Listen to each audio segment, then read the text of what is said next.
Sorry to everyone who was watching before. I've labelled this part 2. I'm back with Stefano and he can now hear me. Sorry about that. No, that's all good. I don't know what happened. Maybe it was the AirPods or something.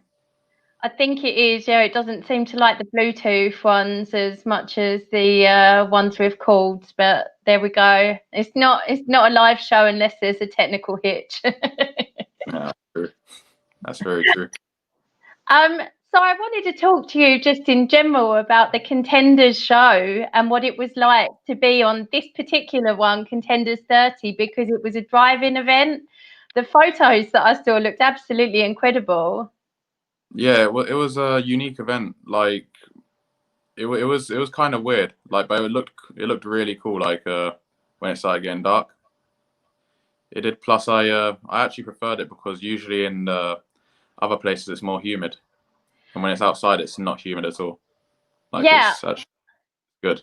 Like They were very lucky with the rain as well. It held off for you, right?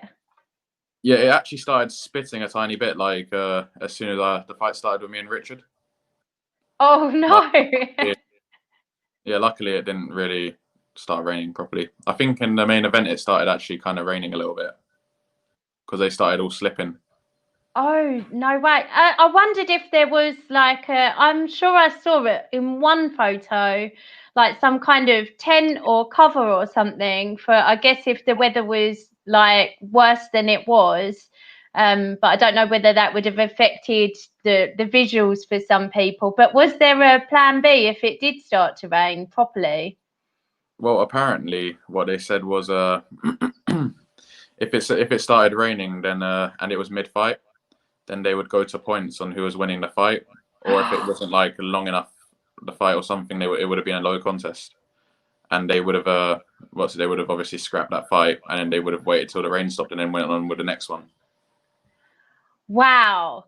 Yeah, Is that a bit of a head wreck when you're going into that fight? I just remember Christian was just like, "Oh yeah, don't worry, nothing's gonna happen." Blah blah. Just because I was getting a bit like, I was thinking, "Oh shit, what if it starts pissing down with rain when I'm fighting Richard?" Like, and then it started to rain. Yeah, because the thing is, like, don't get me wrong, it just looks a bit shit with a no contest on your record, doesn't it? Like, yeah, it does look a bit dodgy, doesn't it? It doesn't look like as clean. It just looks like something went down, and it doesn't look like rain stopped play. Yeah, that's what I mean. And what was it like, just in terms of, this must be your first event with any kind of COVID testing and all the rest of it. How was that side of things? Oh yeah, that COVID test is grim. Like, it's horrible. Like I did the COVID test and my eyes were watering like hell. Like, it's horrible.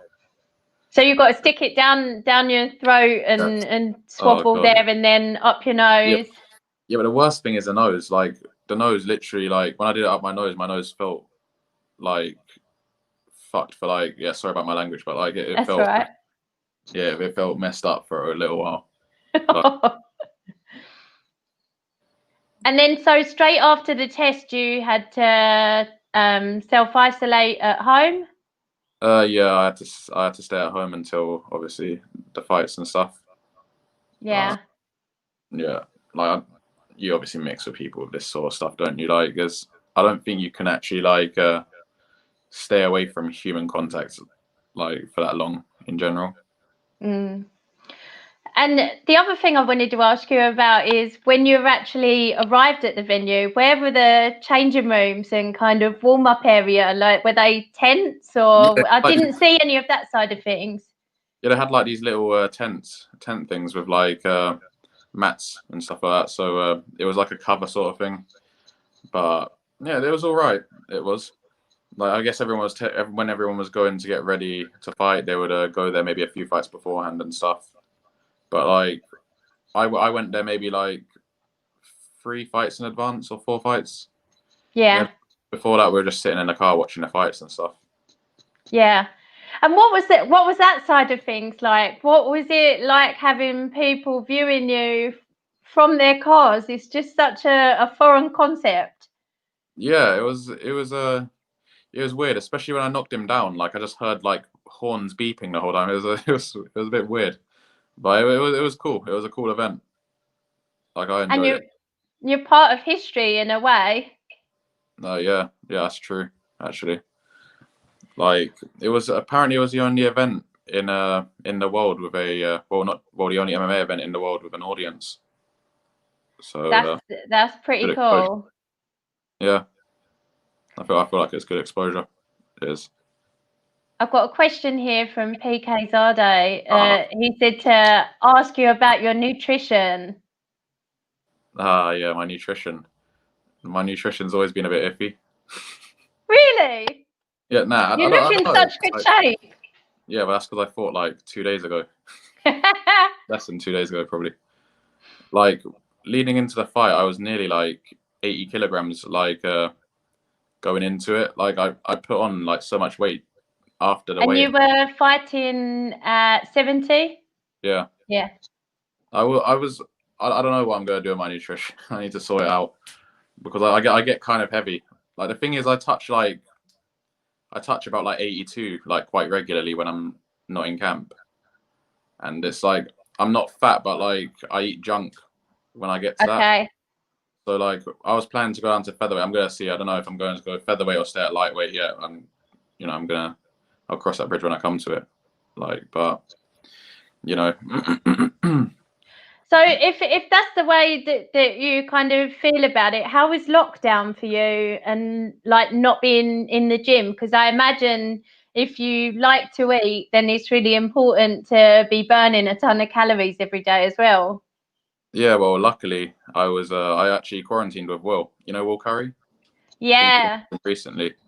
Yeah. Hmm. So I was the whole lockdown. I was training with Will, like sparring with Will. Like we were getting people in. Like we were getting a lot of the Titan boys in to do rounds with us. Yep. Other guys in general were like during the lockdown. I improved a hell of a lot actually. Like my game raised. I feel like I got a lot stronger as well. Like Well, it was, that's fantastic because he's obviously got a fight coming up as well at Pro yeah, Bellum. So you were kind of encouraging each other. And I've heard quite a lot of young fighters who quarantined together, so they had training partners, and then that makes the world of difference to how ready you are when other people are just going back to the gym. yeah. Like that's the thing. Like Will's gonna show like in his next fight that we had like a 6 month camp nearly. Like the whole time we were just training. Literally, that we treated the COVID thing like a camp. We did. And Like, you come across actually very similar to him in that he's so focused on his goal and he takes it so seriously. I take it you've got a very similar mindset in that way. well, yeah, we both want to go to the same place. Like we're both on the way to like the UFC. Well, obviously he's had a few more fights than me in pro. He has, so Yeah. he's going to be closer to it than I am.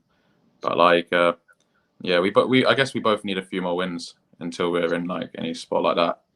Yeah, it's been tough, obviously, up until now, getting fights, and now there's a few cards on, but everybody wants to be on them. So, Yeah, when would you like to fight again? I've got another question here from Danny asking your dream scenario for the rest of this year and for next year. yeah. I'm not sure. I haven't thought about it too much actually. Like the end of 2020, I'd like to have at least one more fight. Like, but I got a bit of an injury, but like it's nothing too major. I don't think. Okay, but you need to rest for a while. Yeah, well, I should be good to fight at least one more time this year and get to like 3-0. That's like I think that's solid. I'll do Yeah. like 3 fights a year. I had like 6 fights like in the last year before that, I think. But it's pro. I don't think you can be as much in amateur. You can just fight in it because you know if you lose in amateur, it's not a big deal. But if you lose in pro, like yeah, it's shit.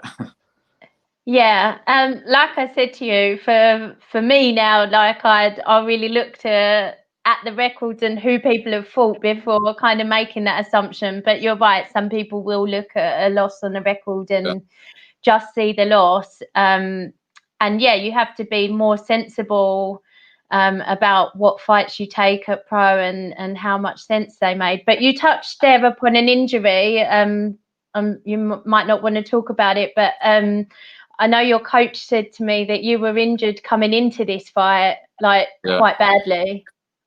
Yeah, like for the last 3 weeks of the camp, I wasn't actually able to do anything really.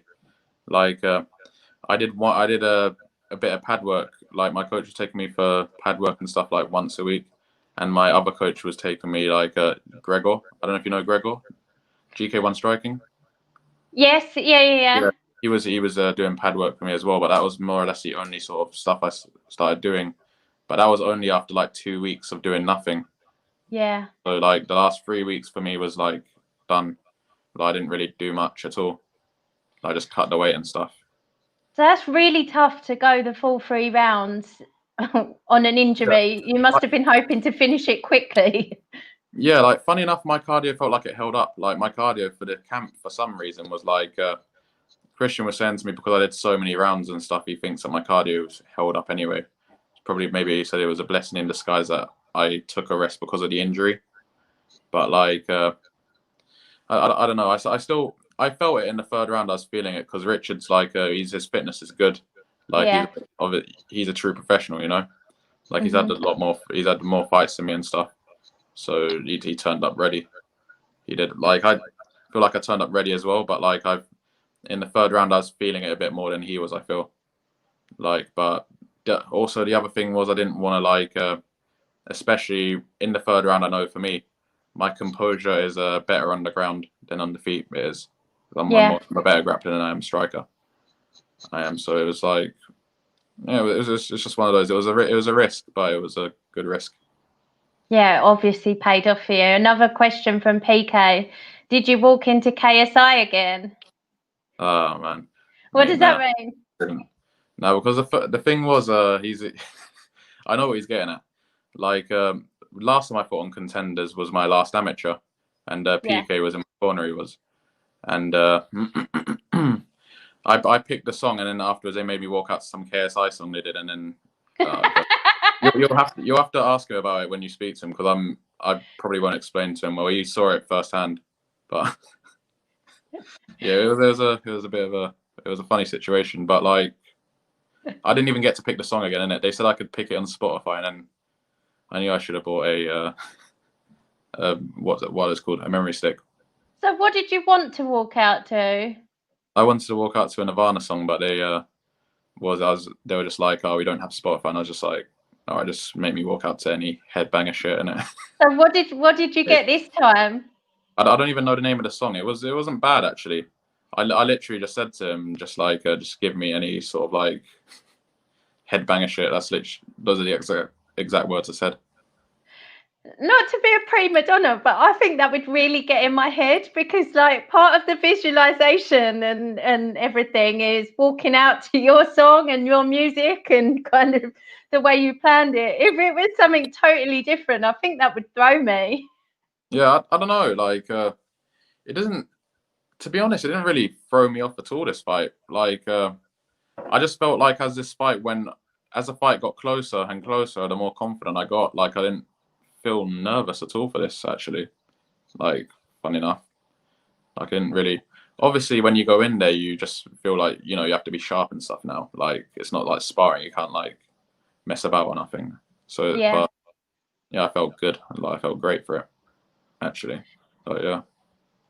Well, you said you want to fight again before the end of the year. There's not that many shows coming up. One I can think of is Fight Star in December. Have you got any shows in mind? I was thinking, it just depends how my injury is, but like I was thinking maybe Cage Warriors. Like they have a triple like event, don't they? Yeah, next month. Yeah, but I'm not sure yet. I need to see how my injury's faring, but like it should be all right. If I rest it and stuff, it should be all right by then. But I might go on something else. Like I've heard that the deals in like Cage Warriors aren't the greatest. Like I heard like maybe the first fight or so you don't get actually paid nothing. Wow. Yeah, I thought the definition of a pro fight is that you're being paid for it. Yeah, like I'm not 100% sure of it, but I've heard that it's something to do with the medicals. Like you actually are like they cover the cost of your medical. Yeah, I think they do a Ouch. per. I'm pretty sure. Yeah, and everyone has to do one. Like, I Yeah. think it's like the first fight though that you do, Uh-huh. but yeah, everyone just tells me about it every time I mention cage race. Everyone just has a bad taste in their mouth because of it.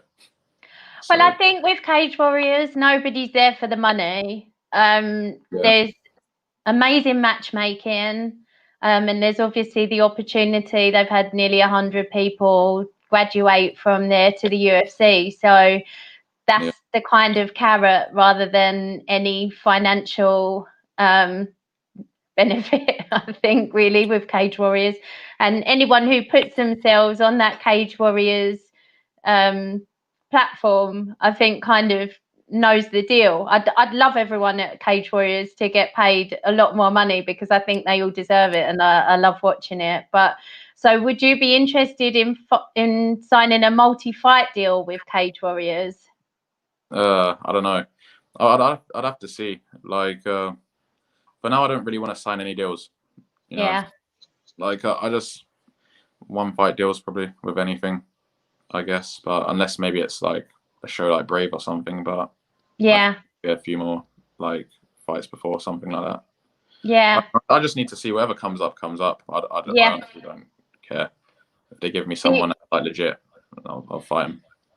the other thing with Cage Warriors is they've got so many people who are signed already who they need to match for the trilogy that yeah, it's going to be interesting to see if they bring in anyone new or whether they just work with people who are already contracted. But there's still a lot of opportunity. You mentioned Brave there, and PK, who's made a few comments on your interview. He obviously fought recently. What did you make of his fight? Yeah, he was play well. You know, like PK's coached me and stuff like for a little bit. He did, like he was my coach for like the last few fights that I've had, and yeah, my wrestling has gone up like levels, and my grappling's gone up in levels as well. Like Yeah, he helped me a lot throughout like the last year or so, like year and a half. He has like, and yeah.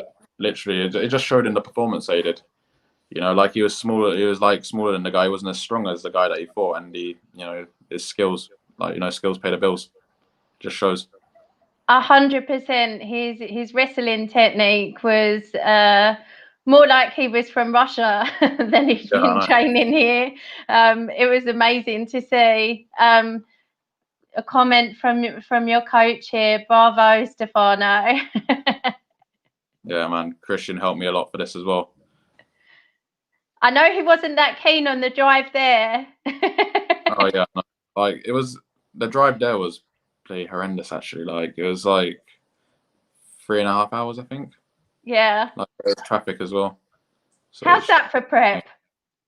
I didn't care. I just chilling there, just talking and stuff, just talking to Christian. Like a lot of my friends were calling me and stuff, like I'm wondering where they could watch the fight and stuff like that. Like my phone just kept on buzzing, so it was no, I was chill. I wasn't the one driving. Like Christian was the one that was getting more agitated, I think. Does that do your head in on fight day when people are messaging you, when people leave it till like a couple of hours before to all ask the same question about where they can watch the fight and all the rest of it? I don't care too much in it. Like, not really. Like, I'll just send it to them and stuff. But obviously, if Yeah. it's before the fight, I just won't reply. I don't go on my phone for a while. Christian's laughing about the journey, I think. Yeah, yeah, that journey did suck actually. Like, I was sugarcoating it a bit. I know that he said he's desperate to get back to Fight Star for that reason. Yeah, like Raj needs to make another event. I could actually I sell think some there is one fights. in December. Yeah, maybe I could fight on that. Like, it just depends if something before comes up, which I'd like, then I'll fight on that. You know, Yeah. yeah, I'm easy, man. I'll fight on anything. Amazing. I love to hear that. Yeah, I literally just want to fight. Like, it was the same in my amateur career. I just wanted to have fights all the time. I guess I Yeah. can't do it as much in pro though, because you have to be more careful in pro. I also feel like it's tricky when you're kind of 2-0 until you've got about 5 fights. it's a kind of stage where not a lot of people want to fight you, because your reputation precedes you from your amateur career and the pro fights you've had, and people know that you're dangerous, but it doesn't do anything for their record because you're 2-0. Whereas they're more prepared to take a risk in fighting you when you're this undefeated 5-0 or 6-0 prospect, if you know what I mean. Yeah, that's the thing. They got nothing to gain from it, and then if they lose to someone that's 2-0, then they're just, people are gonna shit on them about it. Or if they beat someone that's 2-0, then it's like, oh, you just beat someone that's a novice, Yeah. Like, people are always gonna talk. But at the end of the day, everyone has opinions, and I don't even listen to them, innit? That's the best way to be. 100% the best way to be. So thank you so much for coming on. Thank you for persevering with the technical issues. Fine. Thank you for having me on. I wish you all the best. I hope the injury clears itself up really quickly. I'd love to see you on this Cage Warriors trilogy. If not, I'd love to see you fight anywhere again this year. Best of skill to Will, if you're still training with him for Pro Bellum. Got your other coach here just saying hi and just wishing you well. Your coaches are very proud of you. You put on an epic performance and part of a really historical event. Well, yeah, it's what I had to do at the end of the day. They put in so much time into like my cat fight prep and stuff. Like if I didn't perform, then I deserve sort of to get beaten up at the gym, I guess. But I knew I was going to perform this time. Like I took this seriously, even though I had the 3 weeks like of no training and stuff. I knew my my preparation from beforehand. I trusted in it. I knew I was going to be ready for it. Amazing. Well, I wish you a very speedy recovery. Thanks so much for talking to me today. All right. Thank you for having me on. Thank you, Stefano. Take care. All right. You too.